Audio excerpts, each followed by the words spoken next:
Video में आपको बताऊंगा रीजनिंग के टॉप 5 क्वेश्चन दोस्तों जो सभी परीक्षाओं में पूछे जाते हैं। दोस्तों आप कोई सा भी गवर्नमेंट एग्जाम देंगे तो आपके पेपर में ये सब प्रश्न हमेशा देखने को मिलेंगे। दोस्तों रीजनिंग में कुछ सेट पैटर्न के प्रश्न होते हैं जो बार बार परीक्षाओं में पूछे जाते हैं। उन प्रश्नों को दोस्तों इस वीडियो में शामिल किया हूँ और दोस्तों इन सभी प्रश्नों को सॉल्व करने के लिए इस वीडियो में आपको बहुत ही आसान ट्रिक बताऊंगा जिसकी सहायता से दोस्तों आप इन सभी प्रश्नों को बिना पेन उठाए सॉल्व करेंगे मात्र कुछ ही सेकंड में। तो आइए दोस्तों देखते हैं रीजनिंग के टॉप 5 क्वेश्चन। देखिएगा दोस्तों पहला क्वेश्चन है मोस्ट इंपॉर्टेंट क्वेश्चन है और इस टाइप के हमेशा प्रश्न पूछे जाते हैं। दोस्तों ये मैथमेटिकल रीजनिंग के अंतर्गत आता है, ठीक है, यानी रीजनिंग के भी सेक्शन में क्वेश्चन ये पूछा जाता है और मैथ के भी सेक्शन में ये क्वेश्चन पूछ लिया जाता है। बहुत ही इंपॉर्टेंट टाइप का क्वेश्चन है। क्वेश्चन पढ़िए। क्वेश्चन कह रहा है एक चींटी 3 मीटर चलती है और फिर 4 मीटर ऊंचे एक वृक्ष पर चढ़ती है।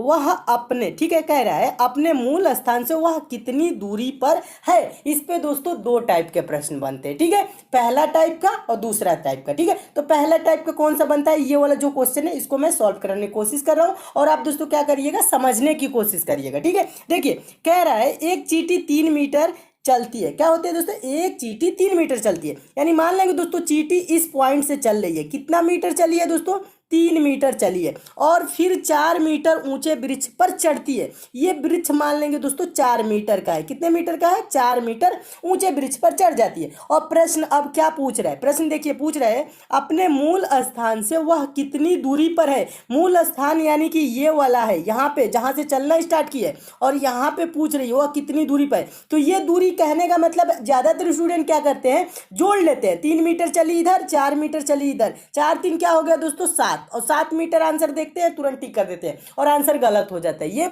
ऐसा प्रश्न ये नहीं पूछ रहा है। प्रश्न अगर जो पूछता हुआ कुल कितनी दूरी चली तब तो इसका आंसर हो जाता 7 मीटर। पहला टाइप का ये प्रश्न बनता है, वह कुल कितनी दूरी चली। इतना आसान तो पूछेगा नहीं पेपर में। ये क्या पूछता है दोस्तों, वह मूल स्थान से कितनी दूरी पर है, यानी कि ये वाला दूरी पूछ रहा है। ये वाला जो दूरी देखिए जो मैं रेखा खींच रहा हूं ना, ये वाला दूरी पूछ रहा है। यहां से यहां तक की दूरी कितनी है ये चीज पूछता है। तो दोस्तों जब ये पेड़ पे चढ़ी है तो यहाँ पे क्या हो गया दोस्तों 90 डिग्री का एंगल बन गया है। कहने का मतलब है दोस्तों ये 4 है ना, ये लंब है और ये आधार है और 90 डिग्री के सामने वाला ये जो दोस्तों एंगल है ये क्या है दोस्तों, कर्ण है। तो कर्ण क्या होता है, कर्ण का मान कैसे निकाला जाता है, तो कर्ण बराबर दोस्तों होता है √ लंब का स्क्वायर प्लस आधार का स्क्वायर। कहने का मतलब है कर्ण बराबर क्या होता है दोस्तों, कर्ण बराबर क्या होता है, देखिएगा कर्ण बराबर क्या होता है, कर्ण कैसे निकाला जाता है, √ में लंब का स्क्वायर यानी कि 4 का स्क्वायर क्या होगा 16 और प्लस आधार का स्क्वायर 3 का स्क्वायर क्या हो जाएगा 9। 16 9 दोस्तों क्या हो जाएगा, 16 9 25 हो जाएगा। √25 का मान क्या होता है दोस्तों,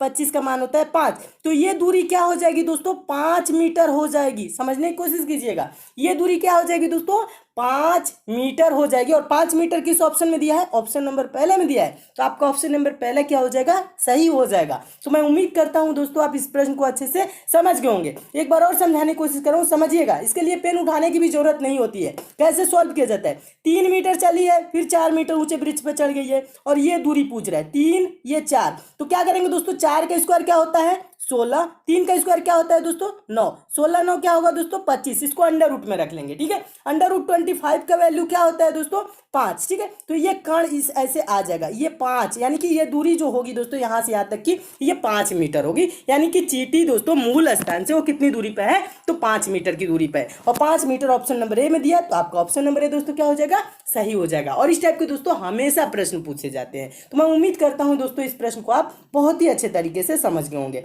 अगला क्वेश्चन देखिएगा, दूसरा क्वेश्चन है। दूसरा क्वेश्चन आपका सीरीज से है, यह भी इंपॉर्टेंट क्वेश्चन है, यह भी पूछा गया क्वेश्चन है। देखिए प्रश्न है नीचे दी गई श्रृंखला में प्रश्न चिन्ह के स्थान पर कौन सी संख्या आएगी। प्रश्न चिन्ह है कहाँ, देखिए प्रश्न चिन्ह यहाँ श्रृंखला में दिया गया है और यहीं पे पूछ रहा है कि कौन सी संख्या आएगी। तो दोस्तों सीरीज से रिलेटेड कभी भी आपके पेपर में प्रश्न है तो आप क्या करेंगे, सीरीज को देखेंगे, सीरीज कैसे आगे चल रही है। तो जैसे दोस्तों ये सीरीज कैसे चल रही है देखिएगा, 3 है दोस्तों, 3 के बाद 5, 5 के बाद 6, 6 के बाद दोस्तों 12 हुआ, फिर 12, उसके बाद प्रश्नवाचक प्रश्नवाचक चिन्ह 24 26। यानी कहने का मतलब है अगर जो आप डिफरेंस देखें दोस्तों, यानी अंतर देखें तो 3 के बाद 5 हुआ 2, फिर 5 के बाद 6 1, 6 के बाद दोस्तों 12 हुआ 6, 12 के बाद दोस्तों 12 है यानी कि 0, फिर उसके बाद प्रश्नवाचक चिन्ह, उसके बाद से दोस्तों 24 है 26 है यानी कि 2 इधर। ठीक है, यानी ये यहाँ पे आपको कुछ नजर नहीं आ रहा होगा इस टाइप से कि ये सीरीज कैसे आगे बढ़ रही है या घट रही है, कुछ भी इस यहाँ पे आपको समझ में नहीं आएगा। यहाँ पे देखेंगे दोस्तों 2 1 6 0 ऐसे कोई कुछ भी नहीं समझ में आ रहा है। जब इस टाइप से आपके सीरीज सामने आ जाए और दिखे कुछ भी जब समझ में ना आए, तब क्या किया जाता है दोस्तों, देखिएगा तब किया जाता है हम एक एक संख्या को छोड़ के सीरीज को सॉल्व करते हैं। कहने का मतलब है 3 के बाद दोस्तों हम 5 छोड़ देंगे 6, ठीक है, 6 के बाद दोस्तों 12 छोड़ देंगे, ये वाला 12 लेंगे, फिर 12 के बाद दोस्तों ये प्रश्नवाचक चिन्ह छोड़ के 24। ठीक है, यानी कहने का मतलब है देखिए क्या हुआ, 3 दूना के 6, 6 दूना के 12, 12 दूना के 24, यानी क्या हो रहा है, मल्टीप्लाई 2 हो रहा है, यानी कि 2 गुना हो रहा है। 3 दूना के 6, 6 दूना के 12, 12 दूना के 24। ठीक है, अब देखिए अब क्या करेंगे, दूसरा है जो बचा है बीच वाला, उसे हम लेके चलेंगे। कहने का मतलब है 5 के बाद दोस्तों 12 हुआ, यानी क्या हुआ है दोस्तों, 5 के बाद 12 यानी कि यहाँ पे मल्टीप्लाई नहीं हो रहा है, जुड़ा है। कितना जुड़ा है दोस्तों, 5 में 7 जोड़ेंगे तो 12 हो जाएगा, यानी 7 जुड़ा है। 12 के बाद दोस्तों क्या होगा, इसमें भी 7 अगर जो जोड़ दे तो यहाँ पे दोस्तों क्या हो जाएगा, 19 हो जाएगा, और 19 के बाद दोस्तों 7 जोड़ दे तो क्या हो जाएगा दोस्तों, 26 हो जाएगा, और 26 यहाँ पे दिया हुआ है, तो यहाँ पे प्रश्नवाचक चिन्ह पे भरी जाने वाली संख्या क्या हो जाएगी, 19 हो जाएगा। और 19 किस ऑप्शन में दिया है, तो ऑप्शन नंबर पहले में दिया है, तो आपका ऑप्शन नंबर पहले दोस्तों क्या हो जाएगा, सही हो जाएगा। तो इस टाइप से सीरीज आपको एकदम अच्छे से समझ में आ गई होगी, और ये सीरीज कैसे चली है पूरा आपको क्लियर हो गया होगा। तो मैं उम्मीद करता हूं दोस्तों आप इस प्रश्न को बहुत ही अच्छे तरीके से समझ गए होंगे। क्या किया जाता है दोस्तों, जब सीरीज ना समझ में आए तो एक एक संख्या को छोड़ के सॉल्व किया जाता है, तब सीरीज समझ में आने लगती है। ठीक है, और इसका आंसर क्या हो जाएगा, 19 हो जाएगा। नेक्स्ट क्वेश्चन देखिएगा, तीसरा क्वेश्चन। और दोस्तों मैं आपको बता दूं, प्रश्न सॉल्व करने से पहले क्या किया करिए, वीडियो को पॉज कर दिया करिए, अपने आप से भी सॉल्व करने की कोशिश किया करिए। ठीक है, अपने आप से सॉल्व करने की कोशिश करेंगे तो आपके अंदर सोचने समझने की शक्ति विकसित होगी, तो आप पेपर में क्या होगा, आपको हिचकिचाहट नहीं होगी, हेजिटेशन नहीं होगी, आप प्रश्नों को पेपर में भी अच्छे से सॉल्व करने लगेंगे। तो अपने आप से भी सॉल्व करने की कोशिश किया करिए, बुक से भी प्रैक्टिस किया करिए। ठीक है, देखिए तीसरा क्वेश्चन बहुत ही इंपॉर्टेंट है, और आपको प्रश्न दोस्तों अच्छे लग रहे हैं तो वीडियो को अभी लाइक कर दीजिए, और ज्यादा से ज्यादा आप दोस्तों शेयर किया करिए। लाइक शेयर करते हैं तो दोस्तों हमें मोटिवेशन मिलता है कि आपको वीडियो पसंद आ रही है, और किसी टॉपिक में आप विशेष रूप से कमजोर है तो उस टॉपिक का नाम यानी चैप्टर का नाम भी कमेंट कर देंगे, तो भी चैप्टर में बहुत जल्द कंप्लीट करा दूंगा। ठीक है, देखिए तीसरा क्वेश्चन है, नीचे दी गई प्रश्न का सही वेन आरेख बताएं। वेन डायग्राम बनाना है, किसका, घोड़ा बंदर बाघ। ठीक है दोस्तों, वेन डायग्राम से रिलेटेड आपके पेपर में कभी भी प्रश्न आएगा तो आपको ये करना क्या होता है, वेन डायग्राम से रिलेटेड जो शब्द दिए जाते हैं यानी जिसके बीच आपको वेन डायग्राम बनाना होता है, जैसे इसमें घोड़ा दिया है, बंदर दिया है, बाघ, इसके बीच दोस्तों हम देखते हैं कि संबंध कैसा है, एक दूसरे के बीच ये एक दूसरे से कैसे संबंधित है, बस ये चीज पता लगा लेंगे तो इसका आंसर भी आप दे लेंगे। ठीक है, तो देखिए घोड़ा क्या होता है दोस्तों, बंदर क्या होता है, बाघ क्या होता है। देखिए, और ज्यादातर स्टूडेंट क्या सोचते हैं, देखिए बड़ा छोटा सोचने लगते हैं, यानी कि घोड़ा बड़ा होता है उसके अंदर क्या कर लेते हैं दोस्तों, बाघ को कर लेते हैं, उसके बाद बंदर कर लेते हैं, ऐसे वेन डायग्राम नहीं, ये आपको बड़ा छोटा नहीं पूछ रहा है, वेन आरेख पूछ रहा है, यानी कि वेन डायग्राम पूछ रहा है, यानी इसके बीच संबंध पूछ रहा है, तो इसका इमेज ऐसे नहीं होगा, ऐसे गलत हो जाएगा। देखिए ये घोड़ा क्या होता है, बंदर क्या होता है, बाघ क्या होता है। घोड़ा दोस्तों एक जानवर होता है, बंदर भी एक जानवर होता है, और बाघ भी क्या होता है दोस्तों, एक जानवर होता है। ठीक है, और ये सब अलग अलग होते हैं, इनमें किसी प्रकार का रिलेशन नहीं होता है, यानी संबंध नहीं होता है। तो एक देखिए सर्कल कैसे बनाएंगे, और इसको सर्कल से प्रदर्शित किया जाता है, तो एक घोड़ा का सर्कल हो जाएगा, फिर एक बंदर का सर्कल हो जाएगा, और एक बाघ का सर्कल हो जाएगा, यानी अलग अलग इसका सर्कल हो जाएगा। ठीक है, तो दोस्तों इस टाइप से अलग अलग सर्कल देखिए किस ऑप्शन में दिया है, तो आपका देखेंगे दोस्तों ऑप्शन नंबर बी देखेंगे तो ऑप्शन नंबर बी में दिया है अलग अलग सर्कल। ठीक है, तो ऑप्शन नंबर बी क्या हो जाएगा, सही हो जाएगा, यानी इनके बीच कोई एक संबंध नहीं होता है, ये सब अलग अलग जानवर है। तो इस टाइप का वेन डायग्राम किस टाइप से बनेगा, ऑप्शन नंबर बी की तरह। तो आपका ऑप्शन नंबर बी दोस्तों क्या हो जाएगा, सही हो जाएगा। तो मैं उम्मीद करता हूं दोस्तों आप इस प्रश्न को भी बहुत अच्छे तरीके से समझ गए होंगे, और इस टाइप के भी प्रश्न आपके पेपर में आएगा तो आप अच्छे से सॉल्व कर लेंगे। अगला क्वेश्चन देखिएगा, अगला क्वेश्चन देखिएगा दोस्तों, चौथा क्वेश्चन है। चौथा क्वेश्चन बहुत ही इंपॉर्टेंट क्वेश्चन है, और ये पेपर में बहुत बार पूछा जा चुका है। देखिए क्वेश्चन देखने में दोस्तों आपको बहुत बड़ा लग रहा होगा, लेकिन सॉल्व करना ये बहुत ही आसान होता है, और ज्यादातर स्टूडेंट क्या करते हैं, क्वेश्चन बड़ा देखते हैं और छोड़ देते हैं। ठीक है, क्वेश्चन बड़ा देख के छोड़ा नहीं जाता, उसको सॉल्व करने की कोशिश किया जाता है, ज्यादा टाइम टाइम नहीं दिया जाता है, ठीक है। देखिए इसमें टाइम नहीं लगेगा। प्रश्न को पढ़िएगा। प्रश्न कह रहा है नीचे दी गई श्रृंखला में अगला संख्या क्या होगा। यानी ये श्रृंखला दी गई है दोस्तों और इसमें पूछ रहा है कि यहाँ प्रश्नवाचक चिन्ह है, यानी कि यहाँ पे कौन सी संख्या आएगी। तो इसके लिए क्या करेंगे दोस्तों, सीरीज के संख्याओं को ध्यान से देखेंगे, सीरीज कैसे आगे चल रही है। कहने का मतलब इसमें देखिए पहले में क्या दिया है 58965423 उसके बाद दोस्तों है 89654237, उसके बाद है 896543, उसके बाद दोस्तों है 965423, उसके बाद प्रश्नवाचक चिन्ह, ठीक है, ये दिया है। तो इसमें आप थोड़ा सा अगर दोस्तों थोड़ा सा दिमाग लगाएंगे, ध्यान लगाएंगे तो क्या होगा दोस्तों, ध्यान से देखेंगे तो आपको दिख जाएगा, ठीक है। क्या दिख जाएगा, यानी ये जो श्रृंखला है, ये जो पहला वाला संख्या है, ठीक है, अगर जो ध्यान से देखें उसके बाद दूसरे वाले में क्या हुआ है, यहाँ पे दोस्तों जो यहाँ पे आपको 5 दिख रहा है ना, ये वाला 5 पहला वाला संख्या इसमें काट दिया है, तो यानी दूसरा में क्या किया है, 5 को नहीं लिखा है, 5 को नहीं लिखा है, 8 से स्टार्ट किया है और यहाँ तक लिखा है 8 9, देखिए लिखा है ना 89654237, ये लिखा है ना 89654237, ये चीज लिखा हुआ है, ठीक है। अब आगे क्या किया है दोस्तों, आगे देखिएगा, आगे देखिए दोस्तों 896 लिखा है, 5423 तक लिखा है, 7 को नहीं लिखा है। समझ रहे ना ये कर क्या रहे, यानी कि पहले वाले में क्या किया, पहला संख्या हटा दिया, दूसरे वाले में क्या किया, लास्ट वाला हटा दिया, तीसरे वाले में क्या किया दोस्तों, देखिए तीसरे वाले में क्या किया है, आगे देखिएगा, यहाँ पे तीसरे वाले में क्या किया है, यहाँ पे लास्ट वाला इस संख्या को इसको जब हटा दिया है, फिर चौथे वाले में क्या किया, ये चीज देखिएगा, ध्यान से देखिएगा, एक बार और समझाने की कोशिश करो। पहले वाले में पहले में क्या किया, दूसरे वाले में क्या कर दिया दोस्तों, ये वाला पहला 5 को हटा दिया और पूरा लिख दिया, ठीक है, यानी कि यहाँ पे इतना लिख दिया। फिर इसमें क्या किया दोस्तों, 7 को हटा दिया, यानी कि लास्ट वाले को हटा दिया और इतना लिख दिया। उसके बाद दोस्तों चौथे वाले में क्या किया है, चौथे वाले में देखेंगे दोस्तों, ये चौथे वाले में क्या किया है, यानी कि 8 को हटा दिया है, ये वाला 8 को हटा दिया है और पूरा लिख दिया है। और लास्ट वाले में दोस्तों क्या किया है, लास्ट वाले में देखने की कोशिश करेंगे, देखिए अब इसके बाद से क्या करेंगे, यानी कि 8 को हटा दिया है, 9654, ये देखिएगा 965423 लिख दिया है। उसके बाद दोस्तों हम लास्ट वाले यानी जहां प्रश्नवाचक चिन्ह यहाँ पे क्या होगा आपको बताना है, ठीक है, समझने की कोशिश कीजिए। एक बार और समझाता हूँ,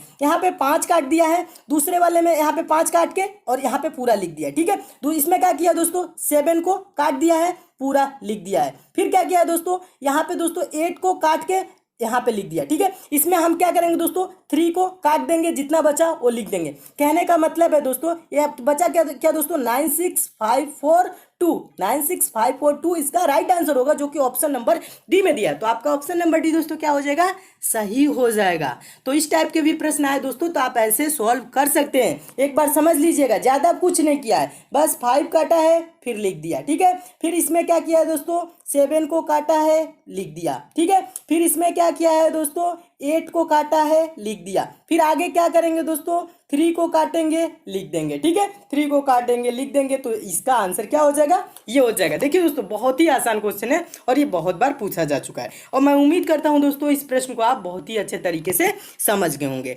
नेक्स्ट क्वेश्चन देखिएगा दोस्तों, 5वां क्वेश्चन कैलेंडर से है और मोस्ट इंपॉर्टेंट क्वेश्चन है और रेलवे एग्जाम में ये प्रश्न पूछा जा चुका है। देखिए क्वेश्चन क्या कह रहा है, यदि 30 जनवरी 2013 गुरुवार रहा हो, गुरुवार मतलब क्या होता है दोस्तों, बृहस्पतिवार होता है, ठीक है, बृहस्पतिवार रहा हो तो 2 मार्च 2013 को कौन सा दिन था, ये चीज पूछ रहा है। तो दोस्तों इस टाइप के प्रश्नों को कैसे सॉल्व किया जाता है, देखिए अगर जो इस टाइप के प्रश्न आए तो आपको किया जाता है, करना क्या होता है दोस्तों, करना क्या चाहिए, देखिए 30 जनवरी 2013 से 2 मार्च 2013 तक हम दिन निकालेंगे, कितने दिन होंगे, ठीक है, ये चीज इनके बीच की दिन निकालेंगे। तो देखिए यहाँ पे आप करना क्या है, 30 जनवरी यानी कि जनवरी टोटल कितने दिन का होता है दोस्तों, जनवरी कितने दिन का होता है, 31 दिन का होता है। जनवरी कितने दिन का होता है, 31 दिन, और 30 दिन तो बीत गया, बचा इसमें कितना दिन दोस्तों, 1 दिन।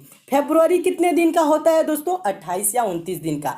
लीप ईयर जो होता है दोस्तों उसमें फरवरी होता है 29 दिन का। और लीप ईयर कैसे निकालते हैं, कैसे पहचानते हैं, तो जो दोस्तों जो वर्ष होता है, जैसे यहाँ 2013 है, अगर जो इसमें पूरा पूरा भाग चला जाएगा तो ये लीप ईयर होगा। इसमें दोस्तों 4 से किससे दोस्तों, 4 से पूरा पूरा भाग चला जाएगा, जिसमें वो क्या होता है लीप ईयर। जैसे 2012 में पूरा पूरा 4 से भाग चला जाएगा, ठीक है। 2020 है, 2012, 2016, 2020, ये क्या हुआ दोस्तों, ये सब लीप ईयर होते हैं और इसमें 4 से पूरा पूरा भाग चला जाता है। तो इसमें फरवरी माह कितने दिन का होता है, 29 दिन का होता है। लेकिन 2013 क्या है, लीप ईयर नहीं है।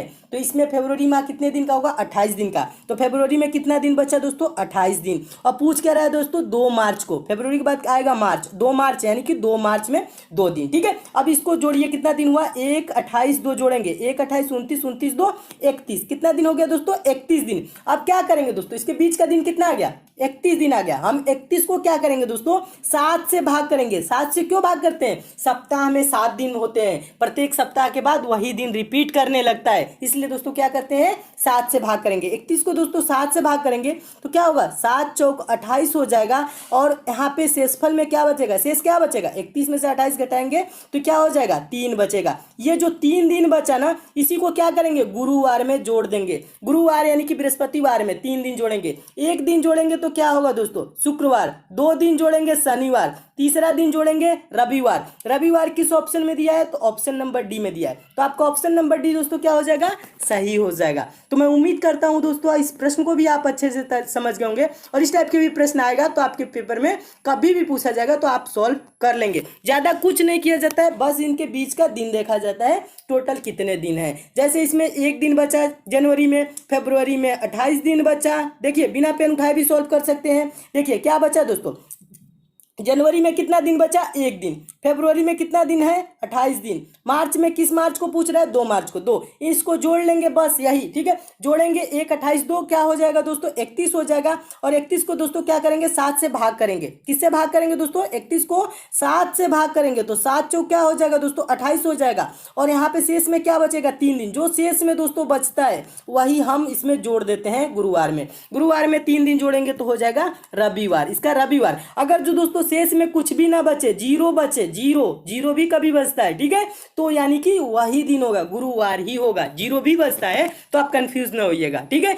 अगर जो जीरो बचेगा तो गुरुवार ही होगा। और इसमें 1 दिन बचा, 2 दिन बचा, 3 दिन बचा, जितना दिन बचता है उसको हम गुरुवार यानी कि जो दिन दिया रहता है उसमें हम जोड़ लेते हैं। 3 दिन जोड़ेंगे, रविवार इसका राइट आंसर हो जाएगा। दोस्तों इसमें और भी क्वेश्चन है, उसको मैं नेक्स्ट पार्ट में करा दूंगा। अगर दोस्तों आपको किसी विशेष चैप्टर में प्रॉब्लम है तो उस चैप्टर का नाम भी आप नीचे जरूर कमेंट कर दीजिएगा, वो भी चैप्टर में बहुत जल्द कंप्लीट करा दूंगा। अगर दोस्तों आप मैथ में वीक है, मैथ बेसिक से जीरो लेवल से और चैप्टर वाइज दोस्तों पढ़ना चाहते हैं तो दोस्तों आपके लिए एक चैनल बनाया हूं जिसका लिंक नीचे डिस्क्रिप्शन बॉक्स में दे दिया हूं। दोस्तों आप उस चैनल पे जाके चैनल को सब्सक्राइब कर लीजिए, नोटिफिकेशन बेल को ऑन कर लीजिए, जहां पे दोस्तों मैं मैथ बेसिक से पढ़ा रहा हूं, जीरो लेवल से पढ़ा रहा हूं और चैप्टर वाइज पढ़ा रहा हूं। कुछ दिनों में दोस्तों मैथ के वहां जब सारी चैप्टर समाप्त हो जाएंगी दोस्तों आप भी मैथ के प्रश्नों को सेकंडों में सॉल्व करने लगेंगे, वो भी बिना पेन उठाए। तो मैथ में आपको थोड़ी सी भी प्रॉब्लम होती है दोस्तों उस चैनल पर जरूर जाए, जिसका लिंक नीचे